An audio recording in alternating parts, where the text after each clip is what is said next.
My fellow Americans, you deserve the truth, and I know you can handle it. My name is Jonna Mendez, and I was chief of disguise at the CIA. One of the things that was going on when I was chief of disguise was an enormous research program into the new advanced disguise system. It was basically the masks that everybody always wondered if we used masks, and this was the beginning. This is a series of photographs of when I met George H.W. Bush in the Oval Office and revealed to him that I was briefing him wearing a mask.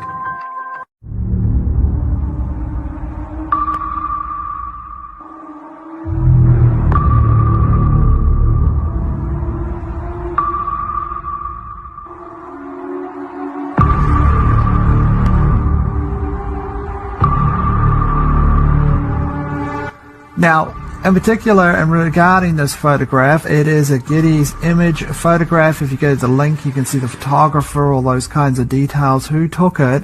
So what is the anomaly with this particular photograph?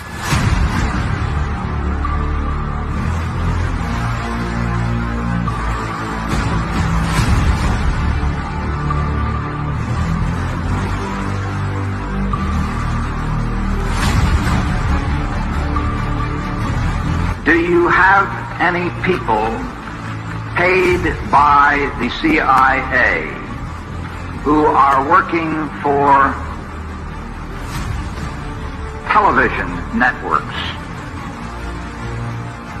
This, I think, gets into the kind of getting into the details, Mr. Chairman, that I'd like to get into in executive session.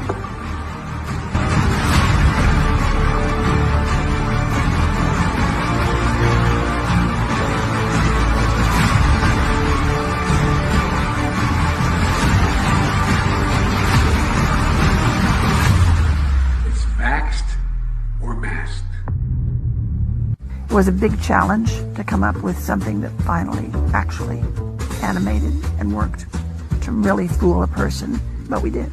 They learned the art. We actually brought Hollywood back into our labs at one point to look at what we had done, and they were stunned. They're absolutely stunned. Congratulations. My husband was Tony Mendez, and he was played by Ben Affleck in the movie called Argo. Aliens and robots? Yes, sir. You're telling me that there is a movie company in Hollywood right now that is funded by the CIA? Yes, sir. Are there many actors in Hollywood who also moonlight as agents, do you think? I think there are probably quite a few, yes. I think probably Hollywood is full of CIA agents, and we just don't know it. And I wouldn't be surprised at all to discover that, this was extremely common. Tony, they didn't mention it in the movie, but Tony had deep connections to Hollywood, to the tradespeople out in LA that did a lot of things we were interested in doing. Special effects people, makeup people.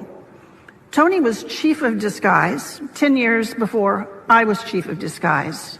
And so he passed on some of his expertise to me. But he had a particular interest in the magic industry out in LA.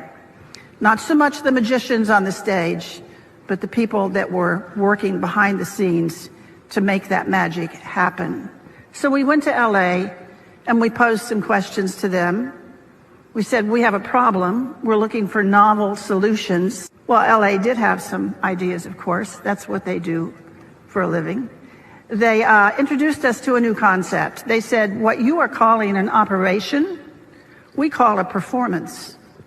That's what we do. We put on performances. And before we start working on that performance, we have to define the stage that the performance is going to take place on. Then you have to know who your audience is. Who are you playing to? Who are you trying to fool? Once you assemble those two pieces, you can pretty much choose the time and choose the place and simply overwhelm them with your performance. Then they showed us some tools that they used. The one that really caught our eye is what's called a stunt double mask. You all know how they're used. When the movie star is so famous or so good looking that they can't risk damaging him, we liked the idea of stunt double masks. They're quick on, they're quick off, they dramatically change your appearance, and we started using them and found them to be valuable to our operations. But that audience piece of it did not allow you to get close enough to one of those masks before the illusion fell apart and you saw it was a mask.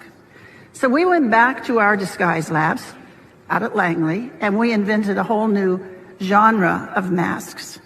Masks that are so good, that are so realistic, that you can actually get up close and have a personal contact with someone for an extended period of time.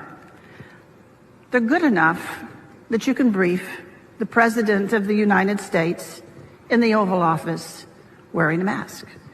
And he isn't sure if it's you or if it's someone else.